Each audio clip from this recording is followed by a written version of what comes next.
Credit Union, your St. Hockey Fan Report! Hello, hi, and welcome to the Hockey Fan Report. I am Guy, the Hawaii Blues fan, and I am your host on the show. This is by a fan, for the fan, and you absolutely know beyond a shadow of doubt all about you, the fan. Here we are. We're going to be talking hockey for the next hour or so. I am by myself today. Unfortunately, my co-host couldn't make it. She was feeling a little under the weather. She said I yelled and screamed so much on Saturday that she couldn't handle me today. And I understand. I get it. Absolutely. Oh, man, a lot has happened in the last couple of days. We'll get to talk about that. We'll get going in what's going on in the NHL. And we'll start off with Kairu. Oh, Mr. Kairu, you're becoming a star. Mr. Kairu. That's right, Jordan Kairu. 7 points, 2 games, 3 goals, 4 assists, and you know what? First star of the week. When they came out with star of the month, the stars of the month, I looked at that and go, man, how could Kairu or Tarasenko not be on this list? And then I kind of understood how much, but in 2 days he played as well as anybody else. It was absolutely just the kid is we saw it last year. We saw it at the beginning of last year. I even nicknamed him Kaigo, right? You know, he that's what he was to me. That's what I thought he was becoming. I was really hoping that, he's one of those guys you just want to see your team have that star, right? And a lot of us thought we had that star in Tarasenko, or maybe in I'm looking for something here, in O'Reilly, maybe Perron, maybe Shenn, but nobody's just like stepped up. And I kind of tried to move my things around so I got a little bit better control. So now I can type a little bit better and put that in there. So that should make things easier on you. And I've moved some stuff around. Chris, I sent you an invite, bud. We're going to talk about the Winter Classic and some other stuff. Trying to make the studio look a little bit better for you guys, move things up, down, left, right, and trying to get it so I'm not like way over here or way over there, or I can see my soundboard a little bit better. You know, I've got it right here. You don't have the laptop in the picture. You know, I think it looks a little bit cleaner. And I got to tell you, I am excited about what's going on in the world of hockey right now. I know a lot of people are not really happy with what's happening in the IHHF, with the NHL, with the other but I tell you what, I'm looking at things a little bit more optimistic than I normally do. I see a lot of this, and sorry about the ums and the ahs and the uhs there. Yes, Brad, we're going to get to that. And I'll try and get your comments up here in a little bit, and let me see what I can get. Here we go. We got Sammy saying, what's up? He's here. Chris Lambert's here. Sammy wants some hockey talk. Sammy's a big baseball fan. So when he wants hockey talk, I got to give him hockey talk, right? And you know what, Sammy? I'll tell you this. Once baseball season gets in, I think I'm going to do a weekly baseball show just for you, buddy. If you're the only one that watches, that'll all that matter. I'll pay a lot more attention to baseball. I might even have a new writer who likes writing about baseball. We got Ryan Green here and Marianne Holmes. Ryan saying after that Winter Classic makes him want that jersey. I'm with you, man. I got one coming, I hope. I'm watching just with subtitles. Yeah, Ashley's, like I said, I gave her a whole headache, so she's not doing that great. Guy, optimistic, I'll take it. Well, let me get back to this. And I've already had a couple people slam me offline. I'm looking at what's happening with COVID now with a better eye than I have in the past. I did some research, and I'm not a doctor. I admit that. And I'm not, I don't go all that far, but one of the things that I'm looking at with the way COVID is acting now, you look at how a cold spreads or how influent the flu spreads, right? They're highly, the cold especially, highly contagious. One person gets it, everybody gets it, right? Somebody in your house gets a cold, sleeps with wet hair, whatever. Next thing you know, everybody in the house has got it. But it's not fatal. It's harder to get. It doesn't take that level. Now, I know the flu can get to that level, but we have we have the flu vaccine. Trust me, the Navy's been trying to give it to me. Basically gave it to me for 20 years and then tried to give it to me for the last 15 since I've been out of the Navy almost 15 years. I see you there, Chris. I'm just going. So yeah, that's all right. That's all right. And thank you for the invite. Plus I talked to Ashley myself today where we're telling that she wasn't feeling too well and all that stuff. And I figured, you know what? I might as well go and put it out there that, hey, I'm open for an invite and I could be, try to be a fill-in. Yeah, you know what? And you do great, Chris. You do great. I love what you bring to the show. I love the way you bring the stats and the black and white you bring to the show, because I don't see in black and white. And I've learned that in my life. And if you ever wanted to know how I see life, I see the gray. I absolutely see the gray. I think we live in the gray, right? If I ever created a political party, it would be the gray party. Right? No, I'm serious, because the truth is in the gray area, right? It's never in the black and it's never in the white. It's always in that gray area. And when we live in the gray area, we get along. And the gray area of COVID for me is the fact that right now it is spreading rapidly. And while some hospitalizations in some areas are near where Alpha and Delta are, the fatalities aren't. And Illinois Governor Pritzker just announced today that the hospitalization rates have basically eclipsed and perhaps gone over the previous highest amount totals up in Illinois right now. Yeah, well, hospitalization rates are, but the death rate isn't.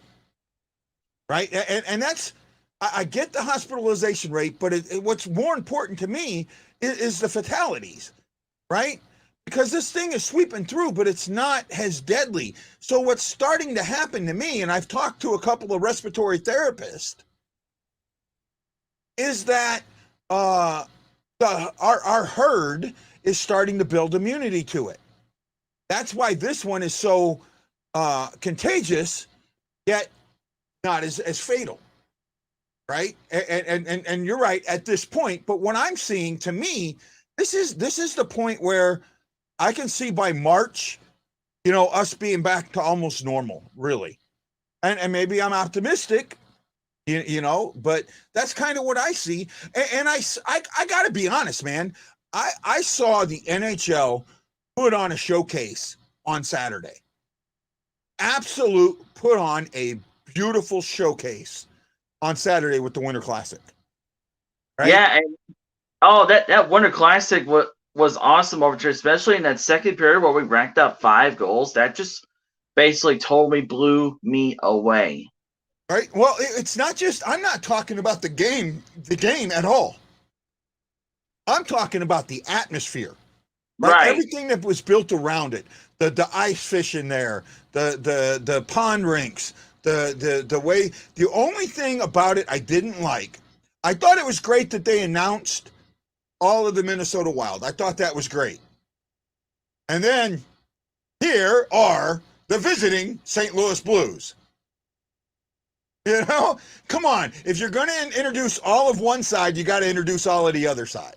Yeah, I was going to say, they went ahead and used the ball that time to introduce every single player on the Minnesota Wild. And then they say, screw us, oh brother. Well, we got them over. They got their just desserts. We beat them.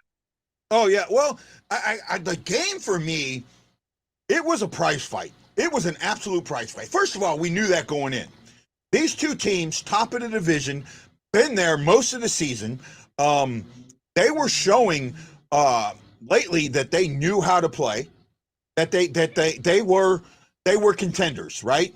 Maybe at the beginning of the season, a lot of people had them in the pretender.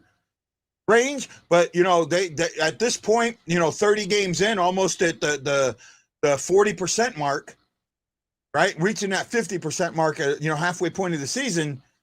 These teams are contenders, and I saw that. I saw two contenders out there trying to cope with the weather that affected both of them equally, right? What I did see was one team's style of play worked better for that condition than another team's style of play, right? It took the Wild 7 minutes and 20 seconds to get their first shot. Yes, because again, because we had like 5 or 6 shots on goal or something like that, or before the Wild got their first shot off or whatever too. Yeah, because they were basically kind of like lifeless over, just like it was in the cold temperatures out there. Yeah, well, it wasn't. It's the thing that I was looking at was, and I'm with you, okay? Oh, sorry, Aaron. I think Ashley just commented there that she might be able to go and hop on. Oh no, she said she's only going to hop on if I piss her off. She says you're doing fine. She's only coming on if I say something and got her bad. Oh. I couldn't see that whole comment right there right away. I was like, I know she was saying something about that. I caught partial of it. I didn't see all of it. No, you're good, man. You're good. What I saw, so we talked about this on the pregame with Ian, how they're not a cycle team, right? They take shots and then try and get another shot. They're a rebound team. They come in fast. They come in hard. And that's what they want. Well, the Blues, on the other hand, are a cycle team, a puck possession team. And because of that, they were able to pretty much nullify what the Wild were trying to do at the beginning of the game.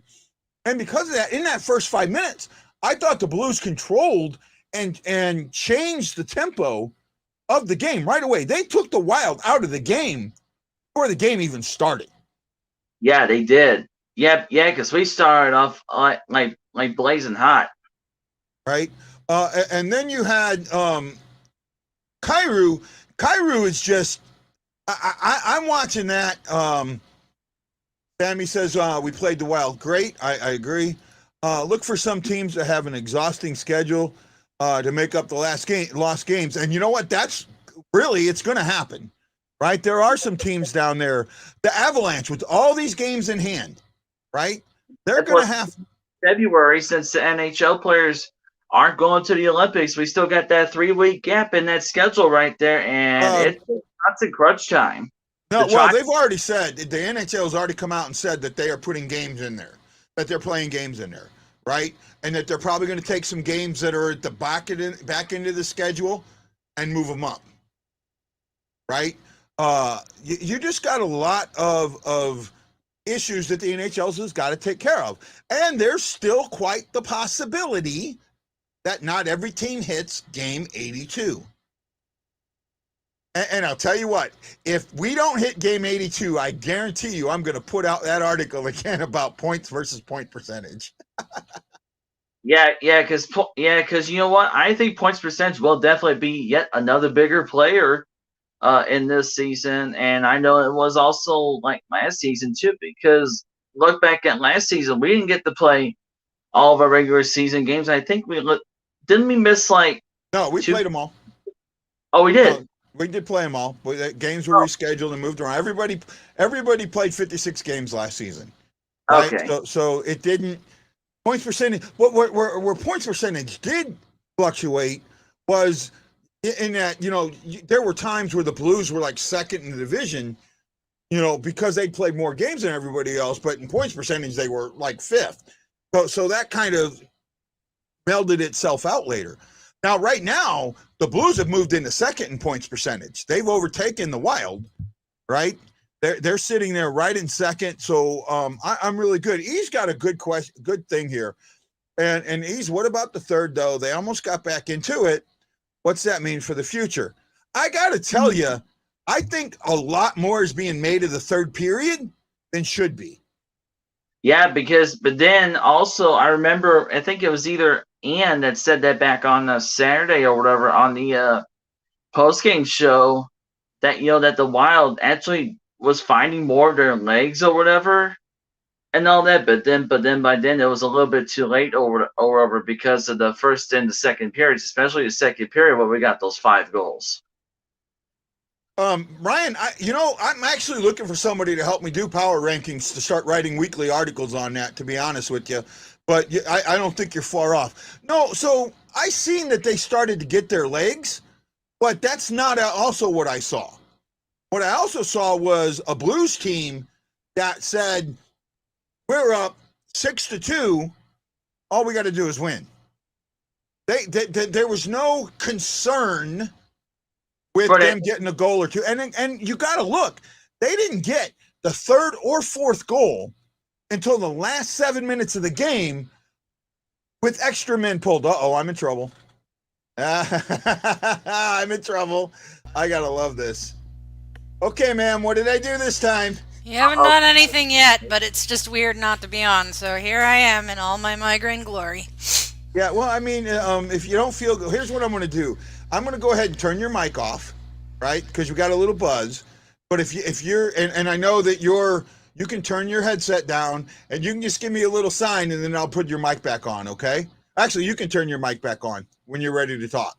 That way you're kind of sitting there, you're good, you're chilling, and my loud voice isn't pounding on you. How's that sound?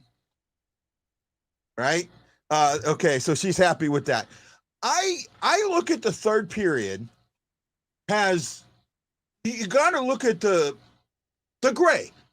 Look at the gray, what we talked about earlier. They were up 6-2, and they basically stopped taking quality shots, right?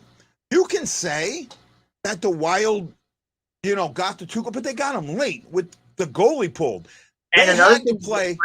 Either was that empty netter goal. I don't know why they didn't choose to go for an empty netter goal when there was like 5 or 6 minutes left in the third period, and I was like, we gotta get this empty netter. We have to. No, I just think that they didn't want to embarrass Minnesota in that big stage, so they let up, and they didn't feel they needed the dagger yet.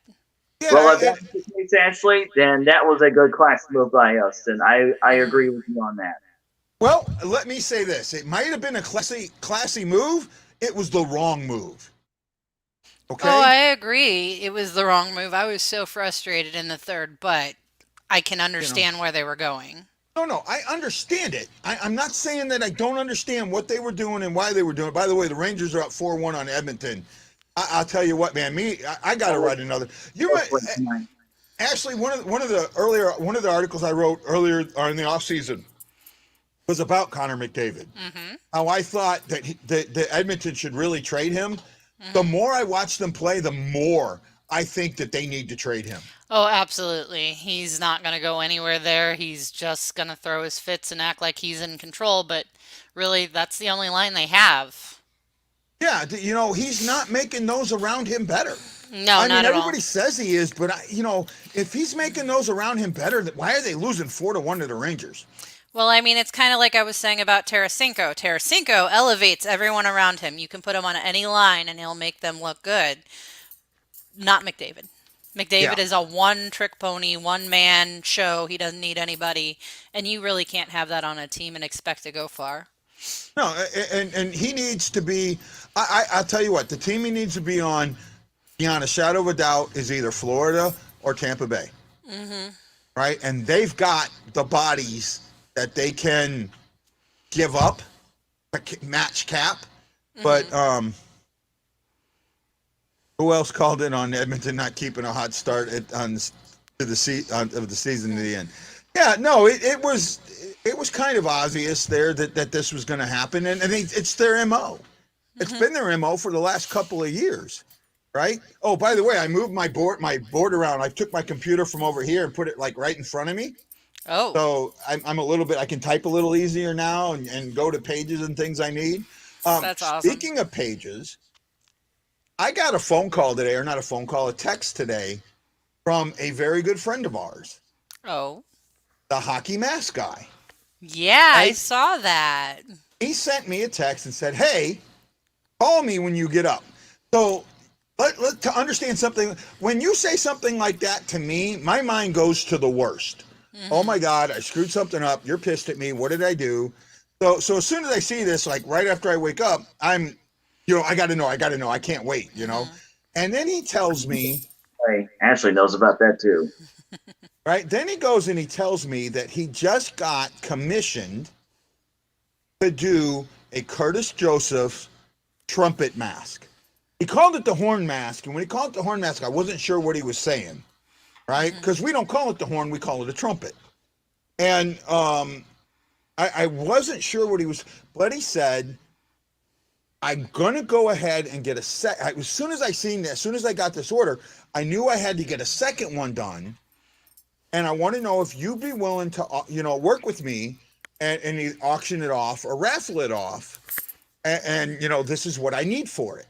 And I think so. I'm thinking about it. I was trying to think of the best way. Basically, to break even, we got to pull in $1,200, right? That's the cost of the mask. That's shipping. That's the cost to run the site somewhat. That's all of that. So to me, I think the best way to break even or put some money in the fan report coffers, $1 a ticket doesn't make sense to me. No, it's got to be $5. Yeah, so I thought that $5 a ticket, but make it to where there's some advantage to buying more tickets. Now, I got to be careful because raffles in Hawaii are illegal, right? So this is void where prohibited. Because I'm an internet business, even though I operate in Hawaii, I can operate this as long as I do not sell it to Hawaii residents. So Jose's right? out. Jose's out. I'll work with Jose, right? I'll have Jose get one of his friends in St. Louis buy his tickets, right? That's the only way you can deal with the territory restriction right there. Well, it's what the law is. Nothing I can do about it, and that's what we'll go. So here is that mask, right? Can you guys see that? Oh, it's so beautiful. Right? It is. Now this is the original. We're going to get a replica of this, right? It is going to be hand painted. Hand painted. I've seen his work. His work is amazing. In fact, all the masks that you see at the beginning are that, right? It's hand painted in Russia. The mask that we're getting is not a wall hanger. Right? If you play hockey goalie, or someone that plays goalie, this is a wearable, usable, playable mask. That's how good it is. Right? So my thought process on the tickets, or I'm going to show this here, and I want to know, what do you think? One ticket is $5. If you pay $20, you will get 5 tickets. $50 will get you 15 tickets, and $100 get you 30 tickets. So you'll get more tickets to pay more, but you will have a chance, right? Now I am not selling the tickets yet. This is still a work in progress, and we want to make sure that we get it, because right now there is a lot of issues with shipping and international shipping, right? I've sent that mask out twice now, and Canada has shipped it back to me with no word on it, nothing, not why, none of that. Just fails to meet inspection criteria. Don't even know what the inspection criteria is. It's the mask in a box. That's it. Goalie mask in a box, but they're not taking it for whatever reason. So I'm still working on that. I'm working with the owner of the mask so I can get it to Ed and get Ed to sign it. We're working, but that's an issue right now. Don't want to go any further into it than that, but that's an issue. We are working on that. And then one thing that I need to discuss, and this is on me, and I feel really shitty about this, pardon the language. I tried to start a store and wasn't ready to do it. And while the stuff is there, I have a couple of items that I haven't gotten shipped out yet. I've had people that said they would be shipping agents back out on me, not help me, and all of this. But there's things that I could have done. I am going to work my butt off this week to get those shipped out. Those last 2 items shipped out, and then we're going to try and I'm going to shut the store down a little bit, and then I'm going to figure out the best way to get into shipping things better so we can get the store back up, because I really want to help us out and I want to help my supplier out. Right. Mike, man, you guys all know I work with Mike Zook Enterprises. I know he's got overstock. I'd love to sell his overstock for him, and help him out and do that. But I just got to find a better way. Right. And I'm going to work on that. Okay. Now I'm, yeah, I talk so much. My brain's about to explode.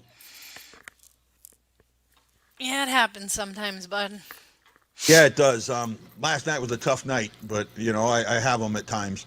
But we're getting back into it. I've been looking forward to the show all day. Kairu, first star of the week. What do you think of that, Lambert?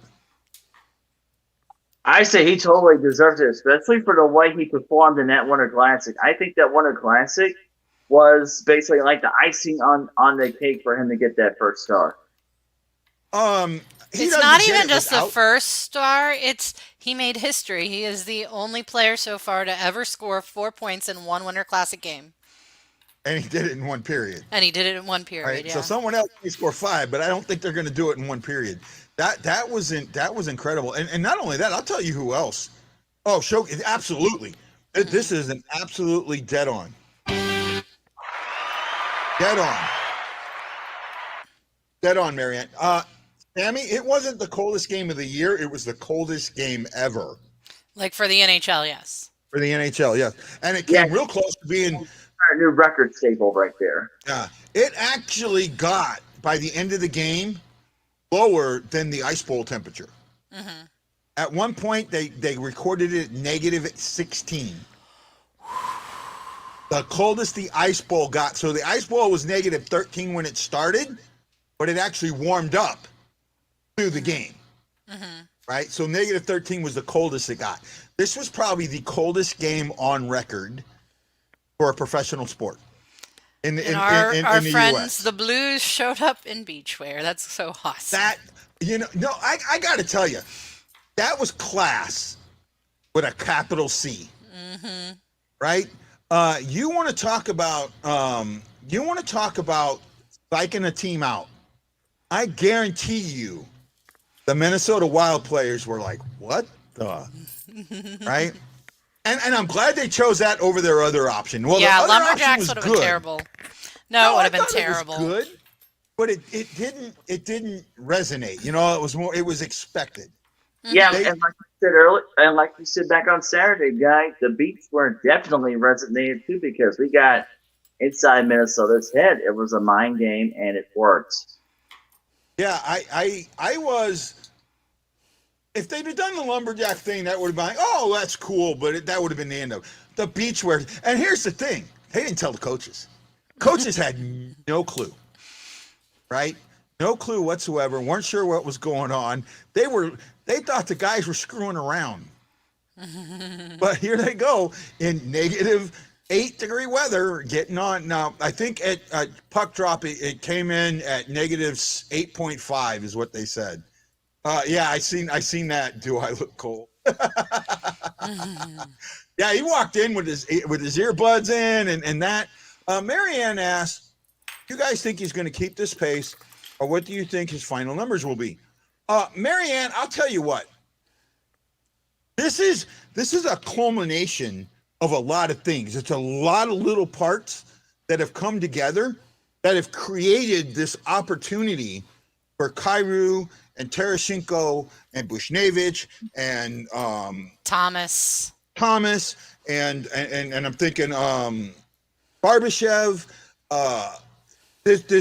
this on who's the other one on there with Kairu, and it goes back to the 2nd of December. Mm-hmm. Right? It does. It goes back. You want to know? So I always talk about the February 5th game. I think it was 5th game against Tampa Bay as being that moment that that catalyst for that season, right? And that was the 1-0 overtime win. Bennington was like, I think it was a second shutout or his third shutout, and it was the third game of the 10-game winning streak or 11-game winning streak, right? Yeah, he's on the taxi squad right now, so he did not. He get cleared picked up. waivers. He cleared waivers. He didn't get picked up, and I've got to be honest. For this guy, you're looking at the end of a good career, right? He's a borderline Hall of Famer. I don't think he'll make it, but he could, depending on what his relationship with the press is, and and that's something I want to talk about in another time. But I'm really impressed at everything that happened from December 2nd until now. Right? Kairu missed 7 games. Yeah, Neal I'm talking about. Missed 7 games. Now 3 of them were due to forfeits, or not forfeits, postponements. Right? But he missed all these games due to an upper body injury. And he came back like, I'm ready to go. Right? And I talked about this a couple of times. It was everyone. I remember when this was when the replacement parts really started clicking.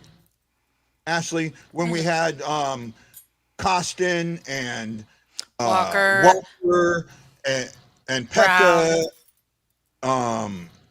Joshua, all these parts, Brown, started clicking, right? And everybody was like, oh no, when the real guys come back, we're gonna suck. And I didn't see it that way, right? Okay, let me get to Sammy's question. I'm fairly new to hockey, and I'm in love with it. We didn't have hockey in Southern Missouri. With that being said, who's more important, Kairu, Vladdy, or Captain or Bennington? Oh, wow. They're all important. That's the thing, is that this team has gelled, and they all have their pieces, their cogs that they are, and that's what makes them work, is that they can work as a unit. Yeah, no, I don't think that one is more important than the other. That's what I'm saying, right? is that they're all important. The only one there that hasn't missed a game is Vladdy. He has not missed a game this season. And this is oh my God, he's injury proof. I went back and I said, I told people he wasn't. He's not, because Vladdy was out like how long was that? Like 4 to 6 months or something like that, or almost 3 2 months. years. But I mean, it was essentially over the same injury. It never was healed properly. It was never repaired correctly. Yeah. Right.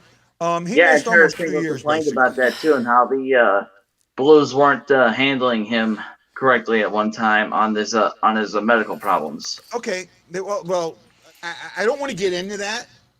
Really, Chris, I don't want to get into that because that's a subjective subject. But the subject that I think unfortunately, and I don't know how to.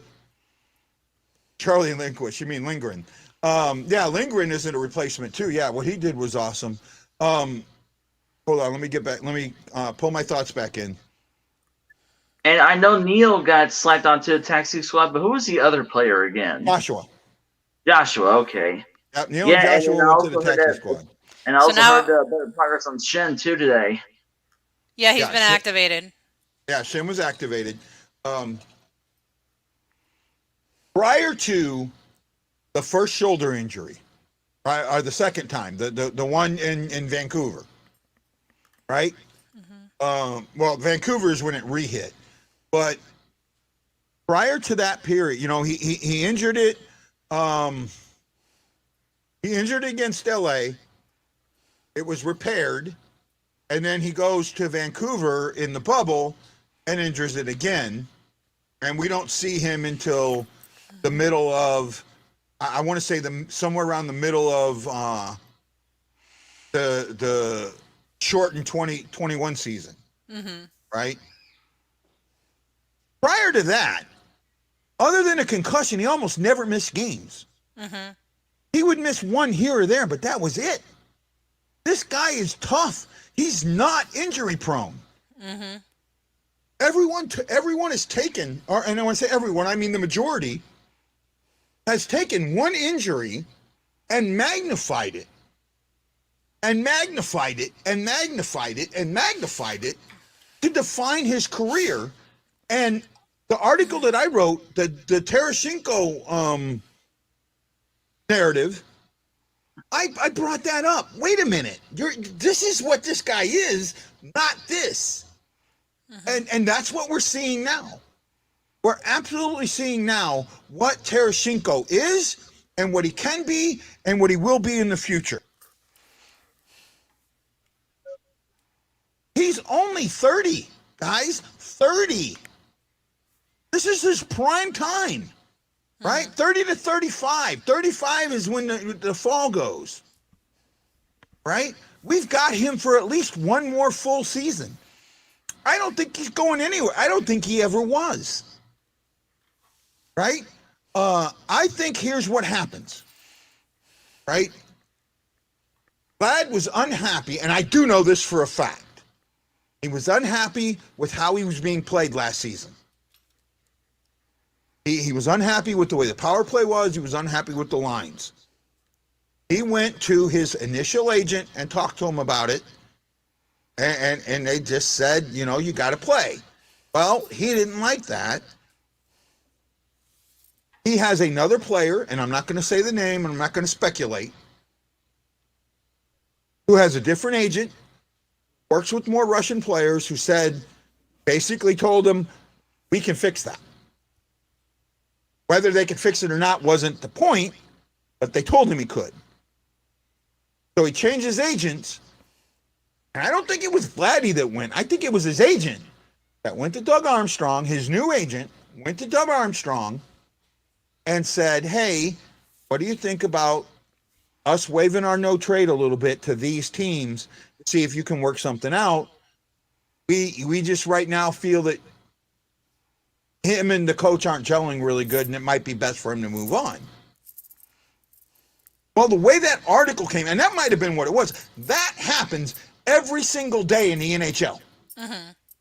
You don't hear about it, but it happens every single day in the NHL. Right?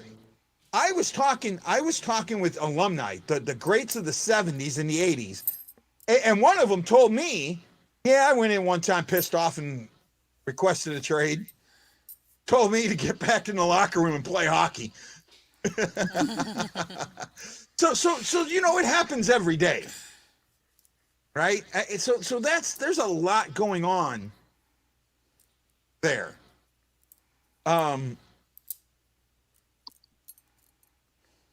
Ryan, I'll get to that in a little bit, bud. So then it breaks, right? The news breaks. And the way the news breaks was Tarasenko demanded a trade. I don't think the word demand should have been in there. No. But I think that it was worded that way to sell articles, to get subscriptions, to get readers. You know, it might be. And I don't know. And I know, look, I know Rutherford is a good guy, okay? Mm-hmm. I know he's a good guy. I know he's a great reporter. He's an awesome writer, right? Yeah, he is. I love his writing most of the time. I love his writing most of the time. I'd give anything for him to critique mine, good, bad, or indifferent. Mm-hmm. Really, just to get a better feel for my writing. But at the same time, you know, I just feel he's standing behind what he wrote, and that's fine. While nobody denied what he wrote, mm-hmm. Nobody confirmed it either. No. And that's the thing that I went back. Let me rephrase that. Doug Armstrong did bring it up, that there was a trade request, mm-hmm. and that we were looking at the possibility. That's all he brought up. Trade request and possibility. Nothing else. The rest of that stuff didn't get brought up. And you know what? I think Tarasenko has a very valid complaint when it comes to the medical staff. Mm-hmm. Right? Because this isn't the first time. Look at Robbie Fabry. Fabry got his knee redone, and re-injured it within days of being back on the ice. Days of being back on the ice at a training camp. Right? And I know there's been others. So while we're supposed to have this world-class medical staff, when it comes to some of these athletic treatments, I don't think these guys are the best. And yes, the guys have a right to go to somebody else. That is true. However, it's like, I'm going to make, and I hope I don't offend anybody here. I'm going to make a simile here, right? Sometimes when you think there's a choice, there isn't a choice. If someone is an alcoholic, and I mean a full-blown alcoholic, and they're trying to get in remission, or they're trying to get into recovery, and they go somewhere, they go to a party, or they go to a function, and on this function, there's a table, and on this table, there are 15 drinks. 14 of them are mixtures of soda, juices, things like that. One is a shot. That person doesn't have a choice, right? They may be in recovery. They may, but the choice that you see, they don't see. There is no choice. And to me, that's the same way with these guys saying, you have a choice to see your own specialist. But do you really want to? That's how I see this, and that's how I put my spin. I don't know if my spin is the right word, but how I look at the things that have happened, going, wow, why are these guys doing this when you have the repeat injuries all the time? Right? Oh, sorry, you showed it and I pulled it. Yeah. Okay, let me show it. When the trade request came out, my first thought was that they were not going to be able to grant that request because at the time, Tarasenko was a huge risk. He was a huge risk because they wanted him to be a huge risk.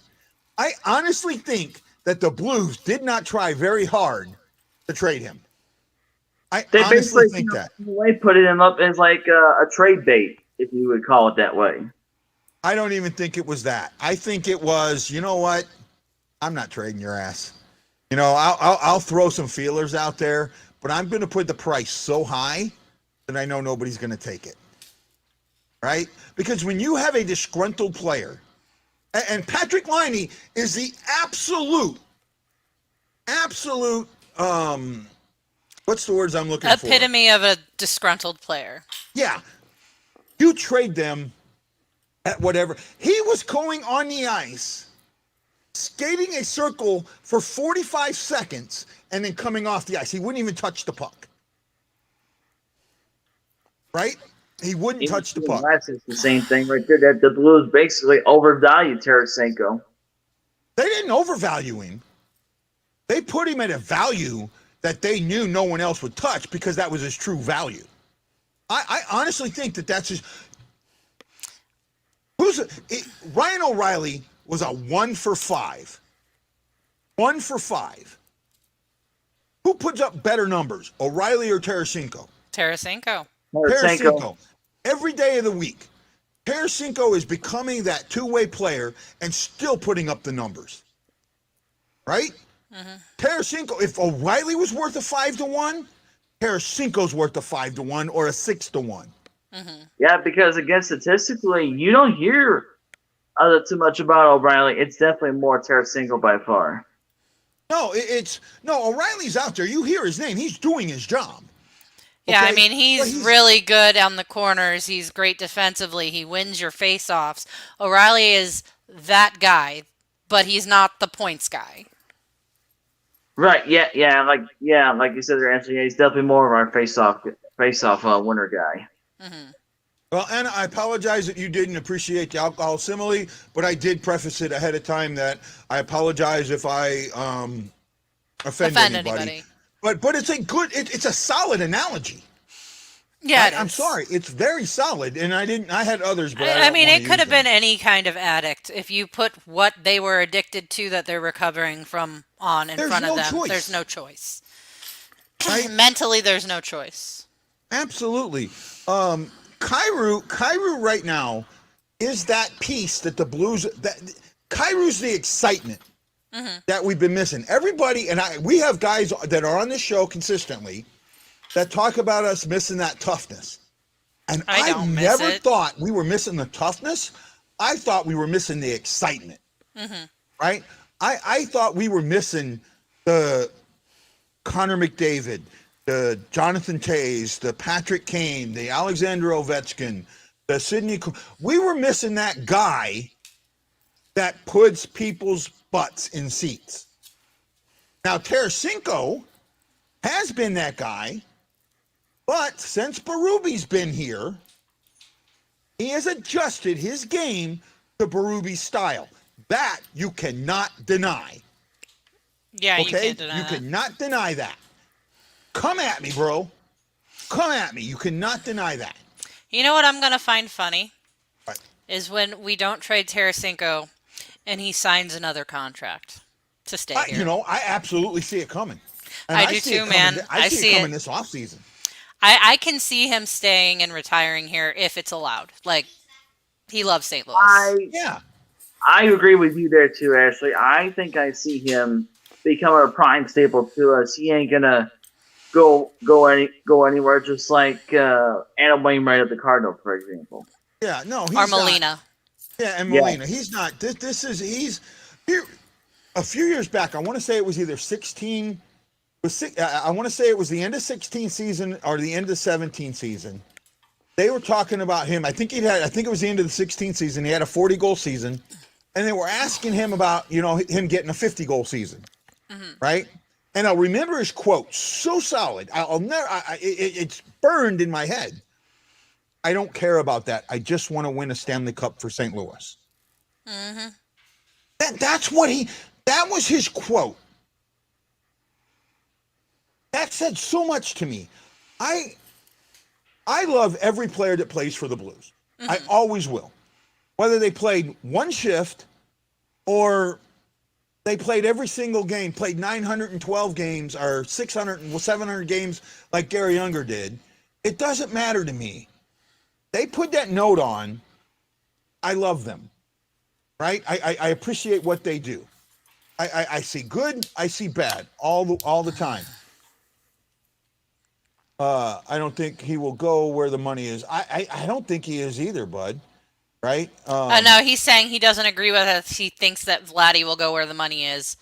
Honestly, I don't, because when he signed a $7.5 million, a year contract, he could have gotten a lot more elsewhere. Ben, yeah, right, yeah. I'm with you. I think he could too, Steven. In fact, I know he could.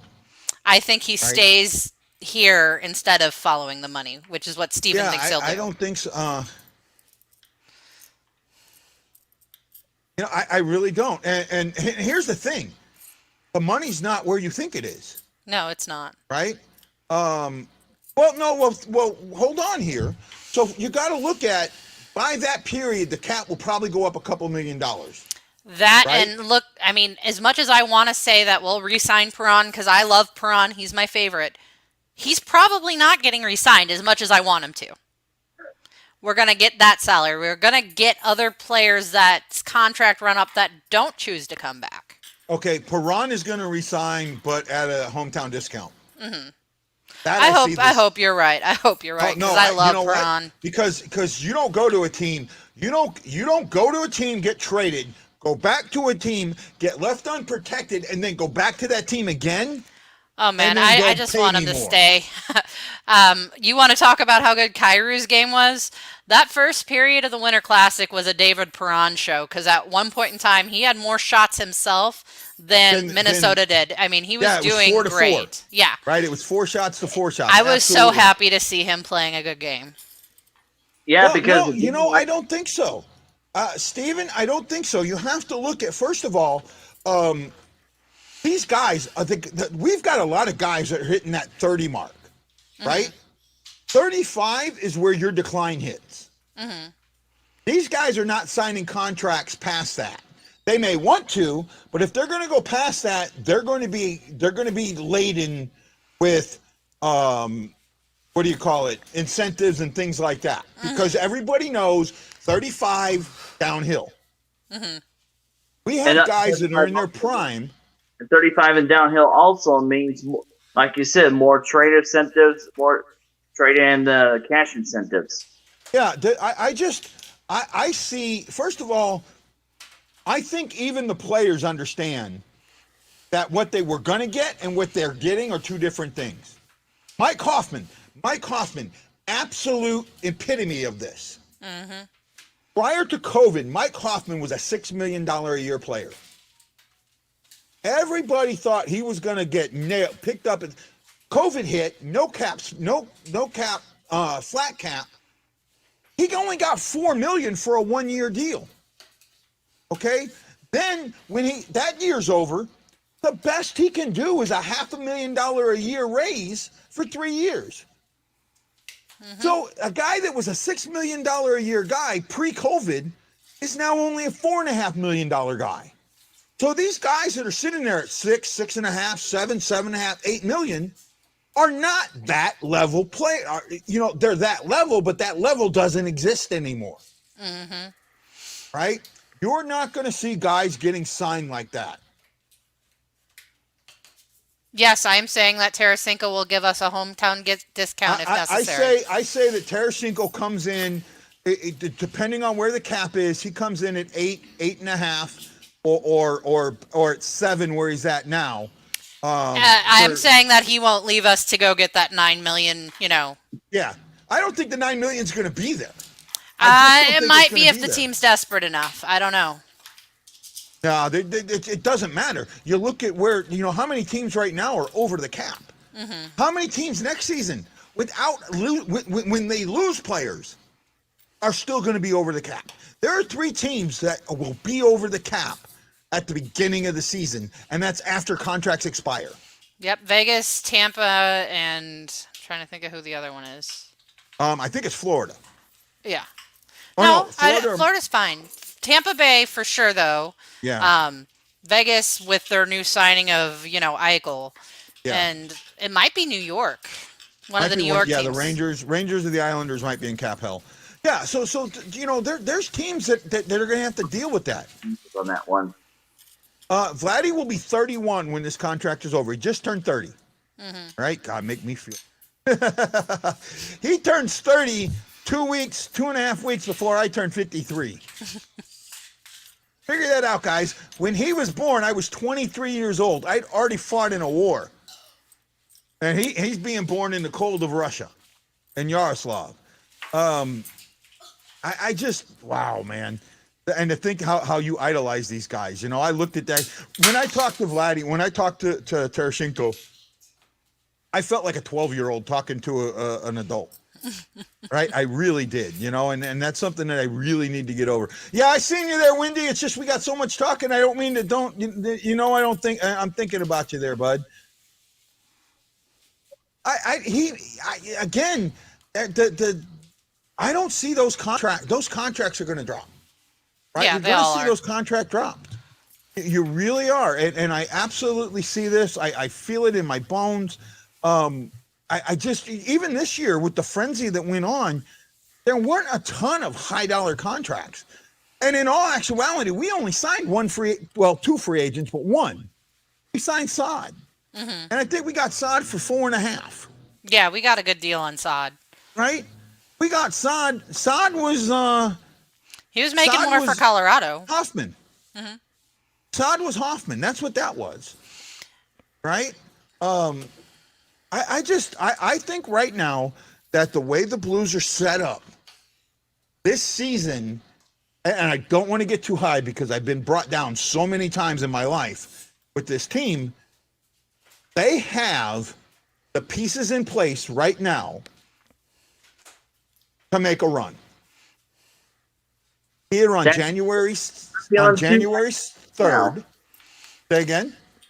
I said that's the exact way I'm feeling right now, guy. I feel you there, man, because every time I get a little bit too overconfident or a piece says of something right there, and then the exact opposite happens. Right? Yeah, but then you get Marianne, too low, and I slapped the crap out of you, and we win a Stanley Cup. So yeah. You know, I I was at the December Touche. 29th game. They played against Pittsburgh mhm. that season. And then I saw 5 games that year. 6 counting game 3.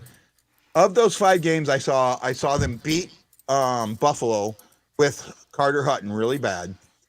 Get decimated. I mean decimated by Pittsburgh. Lose a heartbreaker on New Year's Eve to the Rangers. Come back and handle the Stanley Cup champ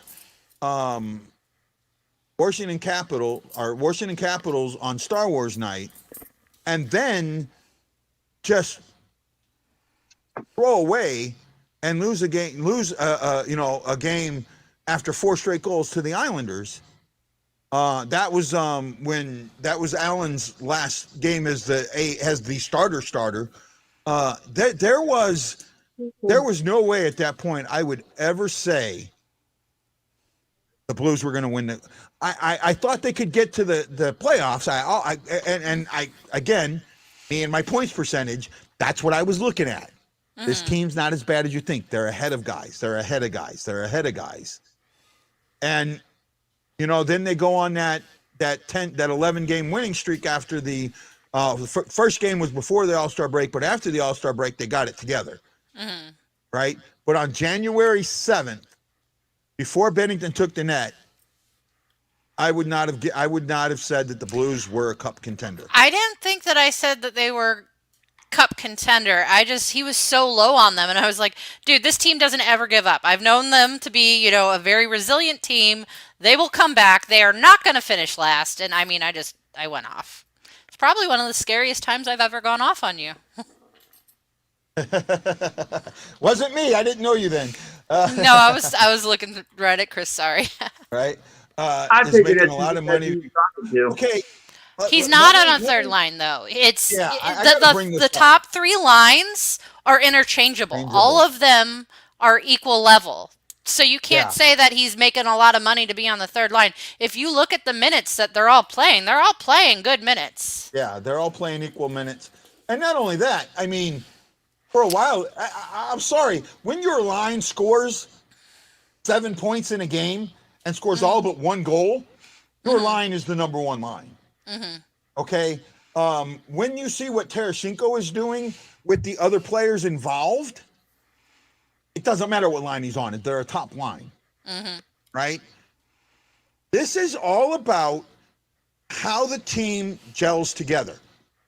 The straight up reason, if you wanted to go and pick reasons, and by the way, thank you guys for the likes. I can't see where everybody was.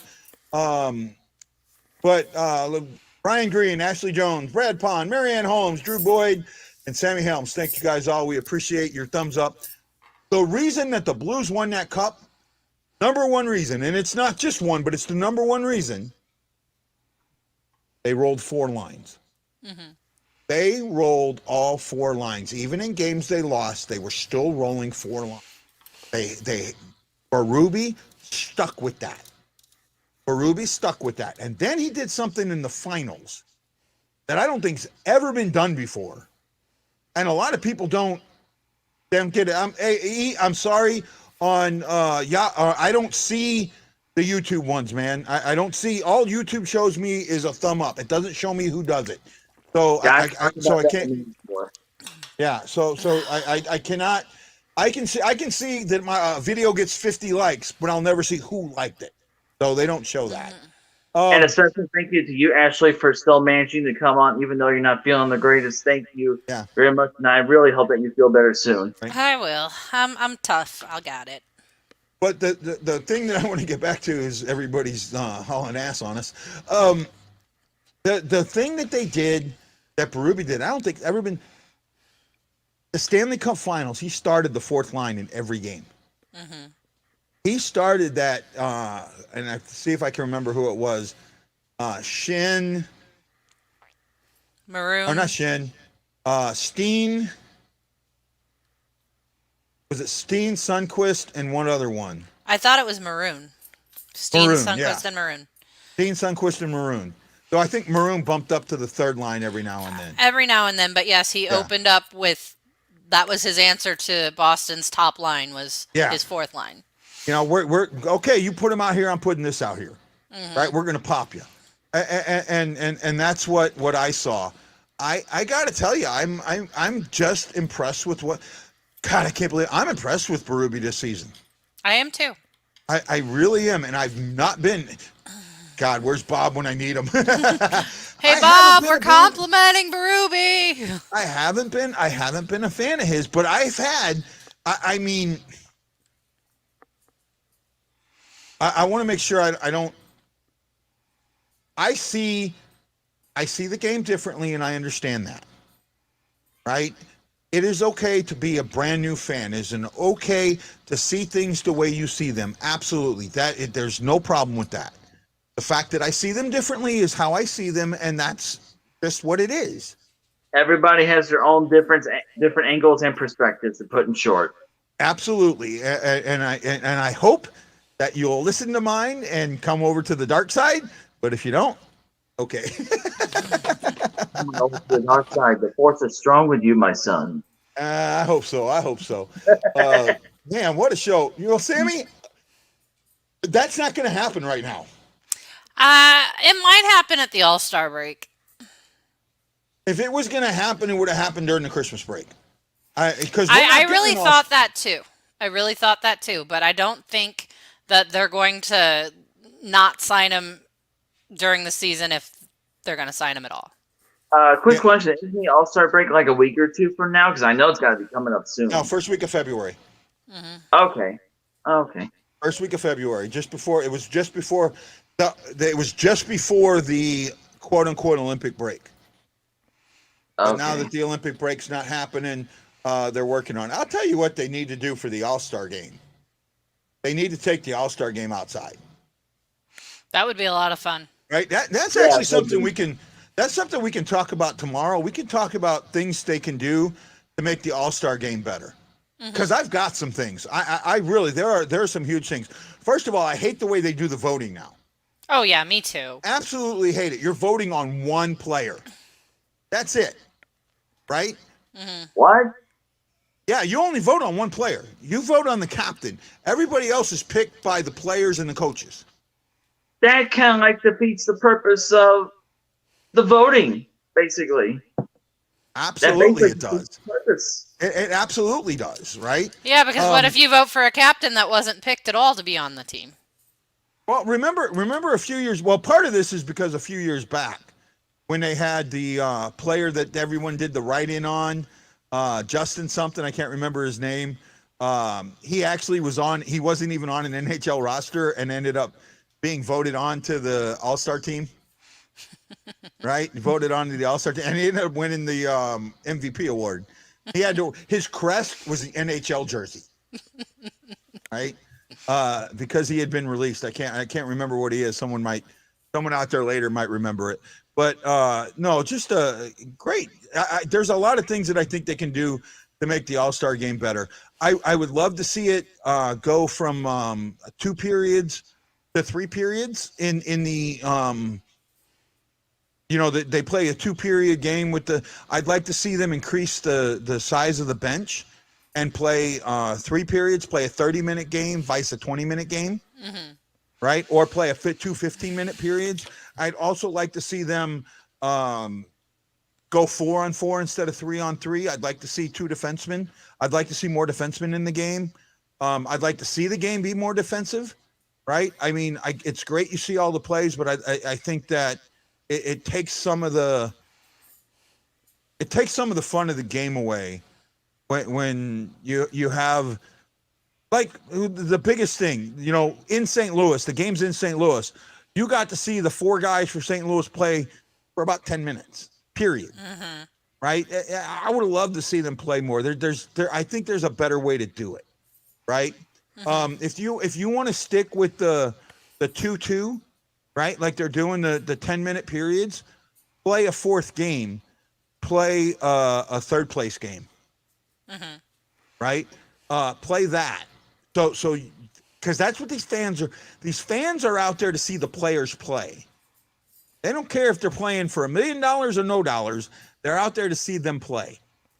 And really, $1 million split between 8 guys, 9 guys, is what? You know, it actually comes down to just over $100,000.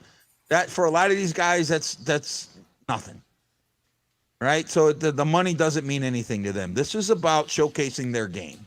Yep. And that's what I'd like to see the NHL do a lot more. I'd like to see them showcase the game a lot more. Yeah, and I definitely would like to see in the All-Star game this year of whatever Blues players make it on there over every, because again, we have us alone have a great offense or whatever, and I like to see us. I agree with Steven. More playing time on there. I like the conference setup, but I'd like to see it go 4-on-4, not 3-on-3. My problem with the East-West is there was 60 minutes of you know, you remember the WNBA All-Star game a few years ago? The end of the game, all it was them trying to dunk the ball. Mm-hmm. That's what the game. That's all the game turned out to be, to see if they could actually dunk a ball, right? That's pretty much what the regular NBA All-Star game is too, and they also have like the slam dunk contest and the 3-point contest. Yeah, it's the game. It's too long, and it just becomes.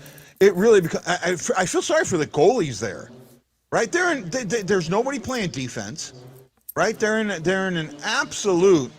No, Steven, I'm sorry. That's not the fun of basketball, right? What basketball is and what it's become are two different things. That's why I'm not a fan of the sport. But that's for another show, another time. We're at an hour and 10 minutes on a show that Ashley didn't want to show up, and I was having a hard time coming on. My camera wasn't working to begin with. Yeah, no, you did great, Chris. You know, you did great, and I appreciate that. I just didn't want to send you something last minute and say, hey, you know, I figured if you came on and you said you wanted to come on, then I'd send you an invite. Otherwise, I wasn't going to just throw it on. Yeah, I had sent something to Lance, but I don't think Lance got it. You know, I would love to just get me and Lance in one of our, you know, back and forth, because that's just so much fun. Of fun. Yeah. Yeah. Oh, I love Lance every time he comes on. I know he doesn't come on too much or whatever for whatever reasons, but he is a lot of fun. He's a great person. You know what, everybody? I appreciate each and every one of you. I appreciate Ashley. I absolutely appreciate Chris. Chris, you've done a great job when you come on. I'm really happy that you're able to fill in when I need you or bring in, and I love your stats based, your black and white mind, because it counterbalances my gray one. And I really do appreciate that, guy, and I appreciate that every time you let me come on. I really have fun with you guys on here. No problem. Well, guys, this is Guy, the Hawaii Blues fan, for Ashley Slapshot Jones. Oh, one more thing I forgot to mention. The new group. They have a contest going on until January 12th, I think it is. Mm-hmm. Right? The name of the group is Our St. Louis Blues. I don't have it up. Let me see if I can bring it up really quick, and I can show this contest. It's got some rules to it, so be aware of that. But the rules are there's a purpose behind them. So say again. They're simple rules. They are and they aren't. I mean, usually some people don't like it, but you know, we get what we can. Let me see if I can find that post. Oh man, I seen it earlier. Here we go. There we go. Oh, January 10th is when it'll be announced. So let me bring this up real quick. And I can show you how to put a new tab on your StreamYard while you're doing a live stream. Yes, I can. Ashley actually liked that one. Okay, here it is. Let me show you this. So first of all, the winner's going to get a signed Gary Unger picture. And I did see that. I have tagged Gary Unger. You need to invite 5 new members to have them join. If they join, let the admin, myself, Ashley, or Ryan Green know, and then you'll be entered in a drawing. Myself, Ashley, and Ryan cannot win. But I have let Gary know, and I did invite Gary to the group. I'm pretty sure that I'm guessing he'll join. He's become a very good friend of mine. I'm proud to say. But yeah, and this group, the purpose of this group is I know Ryan started it to help the show grow, but I came back and I told Ryan that this isn't just about my show. This is about guys like me, the writers that aren't getting their word out, that people are, groups are saying, no, you can't promote your own stuff. I want that because I think you need to. I think you should be able to. You should be proud of your work. For a safer fan base. Yeah, right? A debate. I told him I want debate. Debate is great. Mm-hmm. And he's all on board with that. Ryan's all on board with that. And he's very helpful. As that group grows, hopefully the show will grow.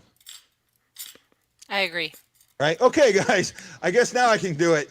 This is Guy, the Hawaii Blues fan, for Ashley and Chris saying aloha, mahalo, and we'll see you tomorrow on the Blue Note Fan Report.